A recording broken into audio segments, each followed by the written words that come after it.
reasons that David knew that even though he had messed up, he could still go to God. And I want to examine this. Why generosity matters. Generosity is kind of a big deal. Let me ask you a question, and you don't have to answer this. Are you generous? Generous in some areas of my life.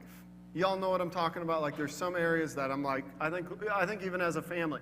I'll tell you one area I'm not. Tipping at a coffee shop. Anybody know what I'm talking about? You know, now they've got the pads where you're signing and they're like 15, 20, and I'm like, no. And thought, well, I've overpaid for this anyways, and I know how much. But it's an area that from this service, this sermon, I actually thought, you know what, I'm going to tip. If I go buy coffee, I'm going to tip them. Because there's just certain areas, maybe it's with your time. You're like, no, this is my time. This is mine, and I'm not ready to give it away. So are you generous? And I think all of us should wrestle and should ask a close friend who loves us, am I a generous person? Aren't you thankful for generous people? I shared this almost exact story last year because he did it again, y'all. So we went hunting together, and God blessed us both. We could borrow my truck. Now, if you own a truck, you might as